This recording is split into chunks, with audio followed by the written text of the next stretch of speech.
Hey everybody, it's Anna. Welcome to a new tarot story this week. We start with the major arcana card for Tuesday, and that is Justice.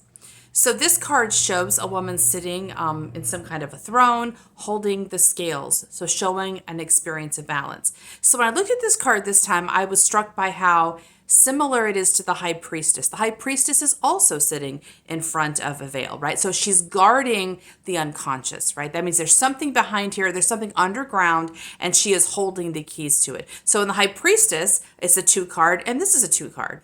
So the 2 is about germination. It's about rooting in. So it's about work going underground. And what we do during that time is we are attentive. We are nurturing. We are paying attention. So the High Priestess is a pregnancy card, right? So that's the idea of, do you need to rest? What do you need to eat? Like supporting the process. The process is underground, and we are figuring out how we can remove obstacles from that or offer nurture to that. So I would say the same thing is happening with the Justice card. Justice card, often we think of it as the karma card, which tells us what you're sowing into the world is also what you're receiving. So there's a sort of a balance to our energetic reality, which a lot of times we can hear that in a very linear way and say, well, if you do bad things come back at you. I would say it's not that active a card, right? It's a below ground card. There's something below the surface that we are tending to. So there are patterns that often show up for us. They can be chronic patterns.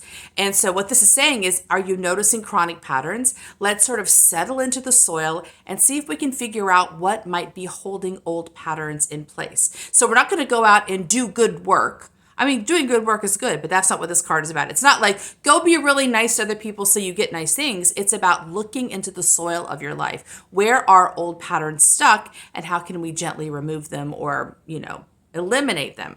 So one place I see patterns showing up with my clients, even if they've done healing work and they've kind of shifted their mindsets, it's in language. The last structure for the mind to release is language. So if you're saying, I feel really positive about myself, I'm doing good things, but you still, for example, use language of right or wrong, or language of being a victim, or of holding other people accountable for something against you, that's still old language, which is kind of like the soil hasn't been totally cleaned out of this old story yet.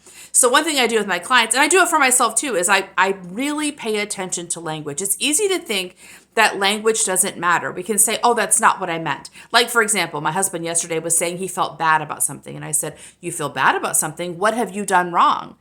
And as we talked about it, he finally said, no, it's not. I don't feel bad. I feel uncomfortable. I said, well, that's a better word, right? Because discomfort comes from expansion, from new things, from growing. Feeling bad comes from I did something wrong. So if his mind is saying, I feel bad, his mind is still living under the premise that he is doing something wrong, and it's going to act like he is guilty of something, as opposed to saying, oh, I'm uncomfortable. This is new to me. And the mind going, oh, well, discomfort's a part of growth. So discomfort can be a positive thing, whereas feeling bad is a negative thing.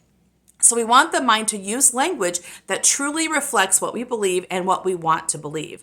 So it's a good idea to listen to your language and to bring a critical eye to it, which I think is tending the soil here, right? We don't want to, not critical in the sense we don't want to be mad at ourselves, because that's just another version of judgment.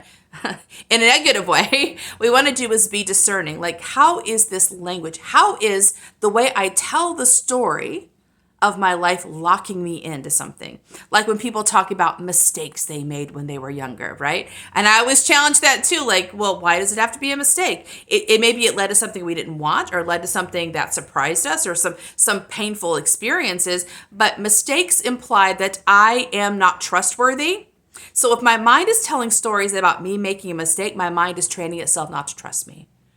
And we want the mind to trust us. Even if things go in an unexpected way, not what we planned, even that is not a mistake. It's just the way life opens up, and it's the challenges we've encountered. So that's what I'm thinking about today. The language that we use does keep the mind stuck in mindsets, and we want to make sure that's intentional. You want to use language and change the language that your mind is using, so you're supporting your mind in staying up to date and shifting its vibration, so that you're not halfway into a new thing and halfway stuck in an old thing. That's this card for today. See you tomorrow for our next one. Bye.